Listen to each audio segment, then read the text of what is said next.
mbër gàlle yaay mbër gàlle yaay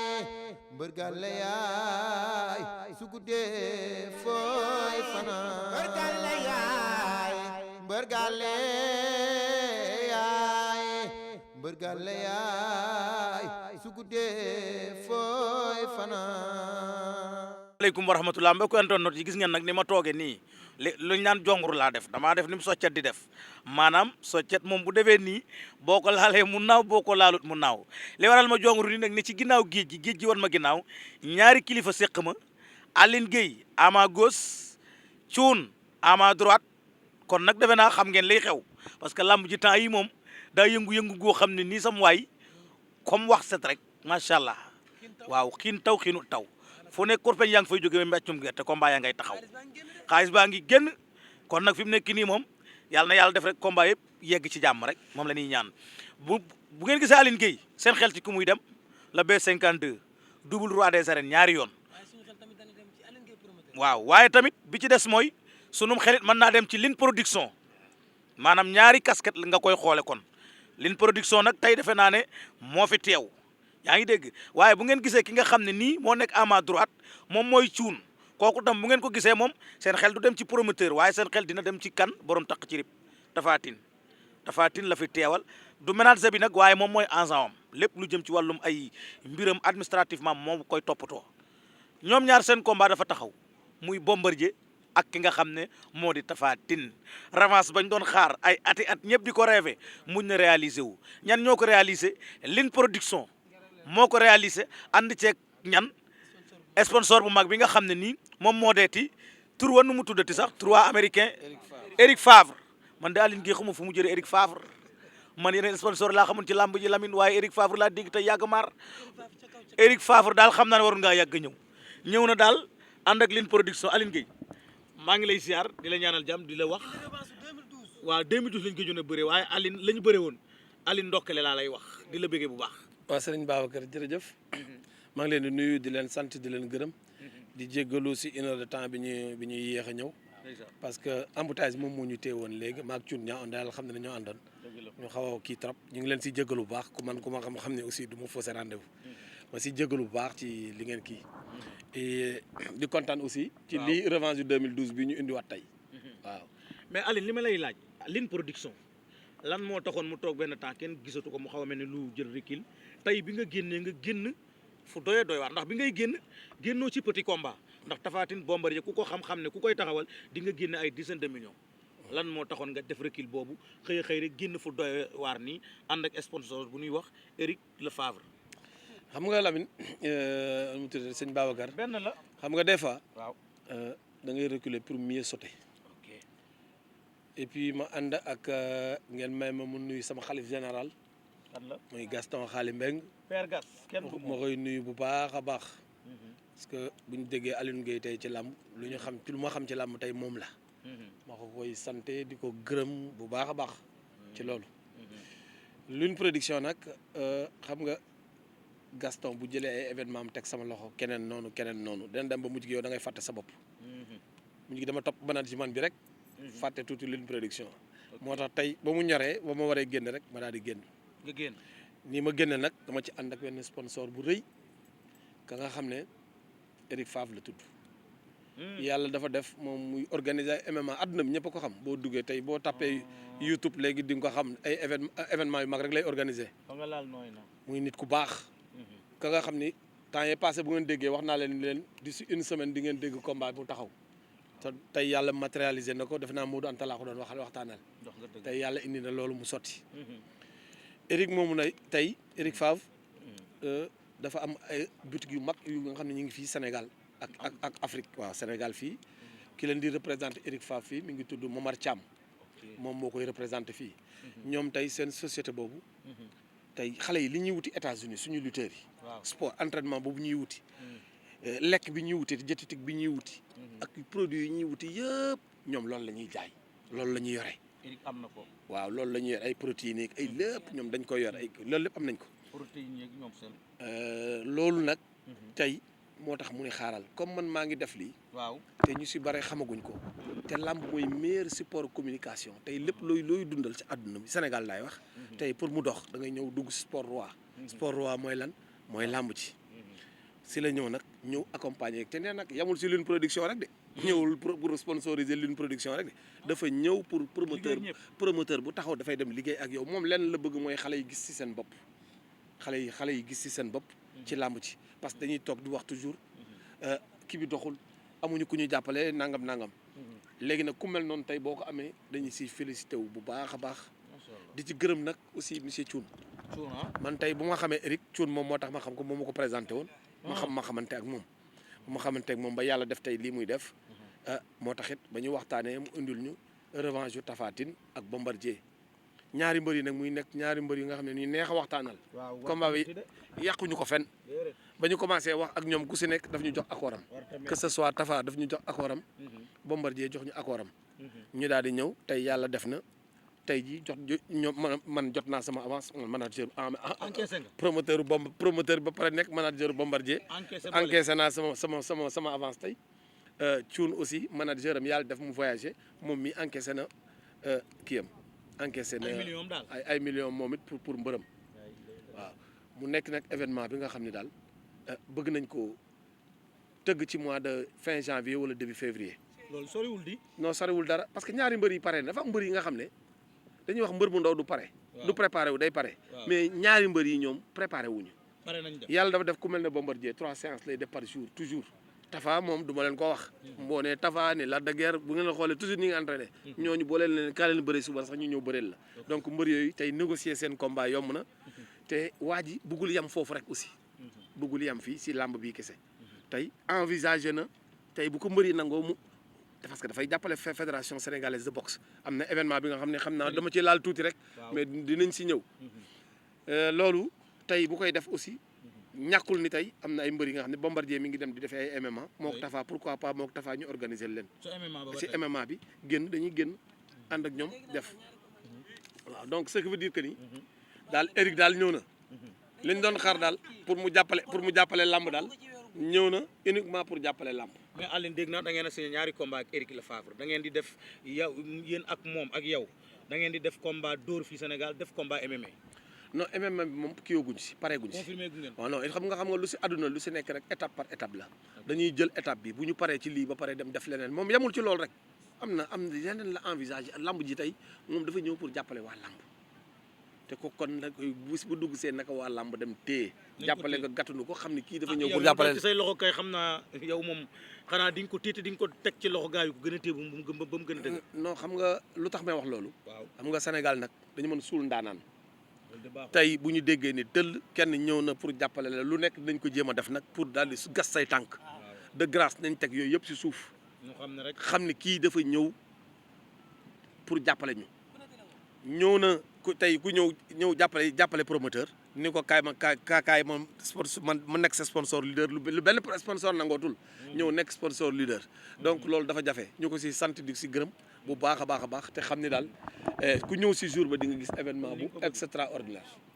voilà. am na solo waaye xam naa daal fi nga jëm daa mel ne laale bu métti def naa keroog ba arbitre attee daa mel ne yaay ñàkkoon ndam la te métti woon na ci yow de. non mais c'est normal xam nga ñaari athlète ñi nga xam ne ay jàmbaar lañu. ku mel ne Tapha Tine ku mel ne Bombardier ñooñu fu ñu dajee c'est normal tey blessé war na ci mën a am. war na ci mën a am parce que xam nga sport lamb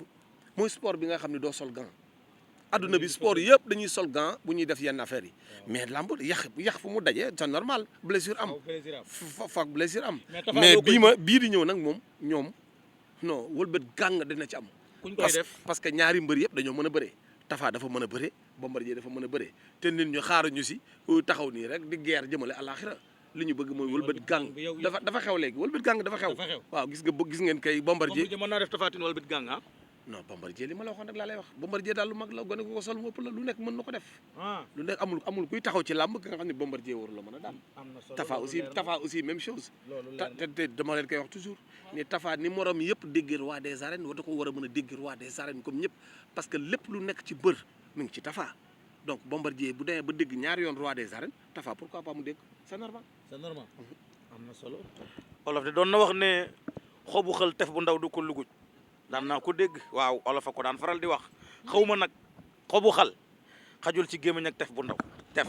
du xam nga tef Lamine kon jeex na jam xam na ko Saalum la dëkk même pël ma le cuun ci loo ne gentleman waaw nice Babacar ça va alhamdulilah naka leer yi waaw ni ngi sant yàlla bu baax am nga affaire waaw ni ngi sant yàlla mais yaa ngi suru de tey daa mel da ngaa kontaan de waaw mais il faut que nu kontaan waaw tout d'abord maa ngi nuyu ñoom Lamine Modou Anta ak gars yi mu àndal yëpp ak pël waaw seen taxawaay rafet na waaw parce que ni ngi dégganteeg yéen léegi rek waaw détermination bi waaw kontaan nañ ci te yàlla na leen yàlla defal sutura yéen ñëpp liggéey bi ngeen di liggéey yàlla gën ko barkel waaw parce que àdduna loolu moo ci am solo waaw kontaan nag mënul ñàkk waaw parce que àdduna moom boo deekee ci un projet mu di ci nekk di góorgóorlu yàlla di la defal parfois nga daanu parfois nga taxaw ngay muñ ba yàlla def sutura loolu il faut nga kontaan waaw man loolu dama ciy kontaan parce que tamit bëgg nañu yàlla def combat bi taxaw ñu bari ni ngi doon wax Tapha kañ lay bëre man ñun dañu mus a am philosophie boo xam ni dañ daan wax toujours bu ko yàlla tuddee rek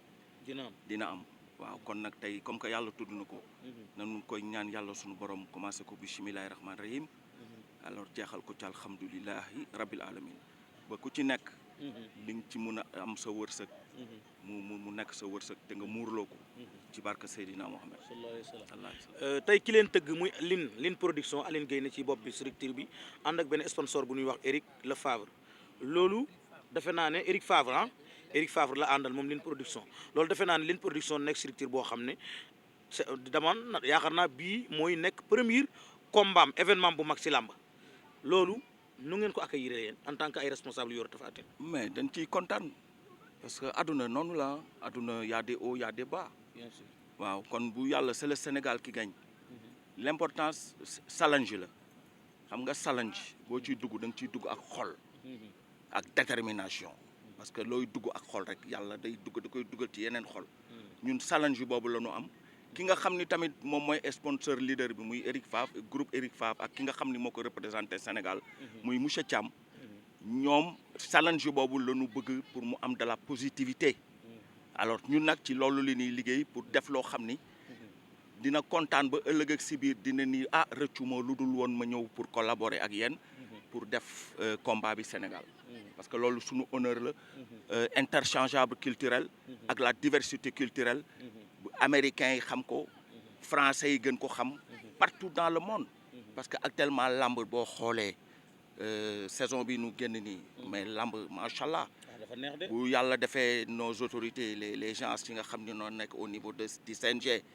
xoolaat bu baax xool seen méthode d'organisation mais lamb ça sera mondial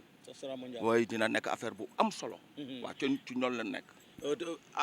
dafa am lu ma lay laaj ci Eric Eric bu ngeen ne daa yor ay boutique di liggéey ci lu bare bari ñoom ay africain lañu wala ay européen wala ay américain lañu. non moom c'est un français. waaw il est de Lyon. français la ñëw na fi temps yële il a fait 4 jours après mu dellu. mais nit ku baax la te lépp lu muy def xol la koy defee. li sumb nii tamit ak Aline Gueye. xol lañ ko defee parce que Aline Gueye tamit nit ku baax la. man ak moom daan doon déggante di waxtaan ci projet bi. moom mu def ci lu baax dox ci lu rafet. waaw sérieusement man maa ngi koy gërëm di ko sant ba li mu sumb nii yàlla na ko ci yàlla defal ndam. ci barke Seydina Mohamed. mais dégg nga li mu wax léegi ci côté làmb ji de. waaw dégg nga li mu doon te laaj ndax nee na làmbi dóor kese lay waaye defe naa loolu mu doon te kii moo ci war a tontu Line production mi moo war a tontu ci loolu. xanaa naa xëy na kon su may jeexal ak moom ma ñëw ci loolu yaakaar naa ne sax waaye defe naa war ngaa mën a wax ci loolu.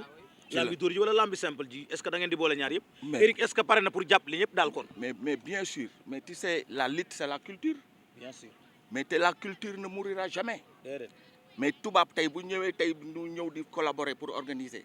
mais boo ko génnelul culture bi mais génneloo ko dara. yow dëkk tubaab bi tey boo fa demee boo génnewul sa culture dañ naan zéro nga. sa culture nga mun a génne pour impressionner leen te ñun actuellement suñu culture bi la ñu am te ñoom lañ leen di wan pour ñu xool nun ko valoriser pour ñu tas ci monde bi monde bi yëpp xam lan mooy Sénégal interchangeable diversité culturelle bi parce que Sénégal yàlla séeréer tukulóor pël joolaa mbandeng yooyu nag dañ koy génne ku nekk ñëw génne sa culture mais loolu dafa neex te monde bi pour nit ñi féex seen xol neex il faut que yooyu nu leen koy wan ci loolu la ñuy liggéey quoi ci loolu ngeen di liggéey waaw mais dégg nga li Aline wax ci fëggante bi fi nga jaaroon ak moom mais loolu moom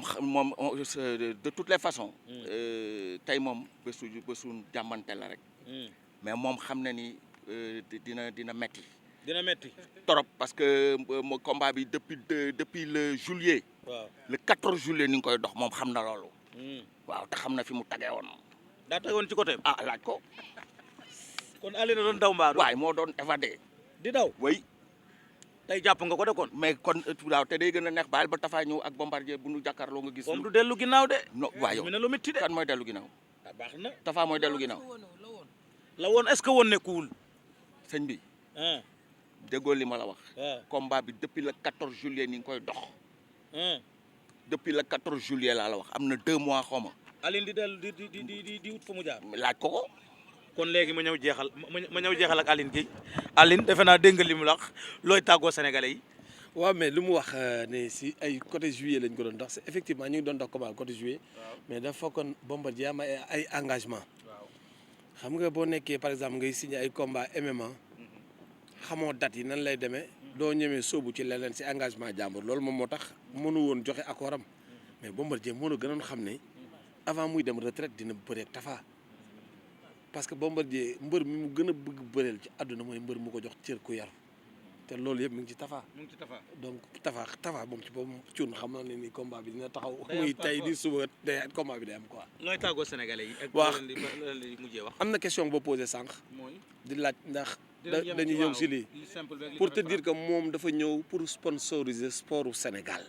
en général. waaw sportu Sénégal en général moom bëgg na ci dugal boobu nee naa la en décembre am na MMA bu muy organiser fii di def si collaboration ak fédération sénégalaise de boxe donc kooku dàqul làmb simple dàqul dara moom daal bu ñëwee nañ ko ubbil yombalal ko lépp rek mu ñëw jàppale sport en général. am na solo parce que dama doon wax ni état moo war a jàppale sport tey am na taxes yi état di teg yenn sociétés yi. tey bu ñëwoon bu ne société nangam naa la exonéré yenn taxes yi ku dugg si benn sport ma exonéré la yenn taxes yi yow mi bëgg làmb di nga dem sa produit nga dugal ko ci làmb ki bëgg handball mu dem ci handball ki bëgg def nangam bu ko defee état daf lay exonéré yenn taxes yi loolu dina gën a yombal tey ñëpp gis si seen bopp. voilà léegi nag ku mel ni donc bu ñëwee yàlla indil ñu ko na ko ñëpp jàppale gën a gëstu nag ci ay produits am xale yi di xam ni lañ daan wuti bitim réew États-Unis ak léegi nañ jàpp ne mi ngi Sénégal te kooku ñëw na fekk si leen léegi au lieu que ñoom ñuy dem quoi. Gàlle yaay mbër gàlle yaay mbër gàlle yaay mbër gàlle yaay su guddee fooy fanaan mbër gàlle yaay mbër gàlle yaay mbër gàlle yaay su guddee fooy fanaan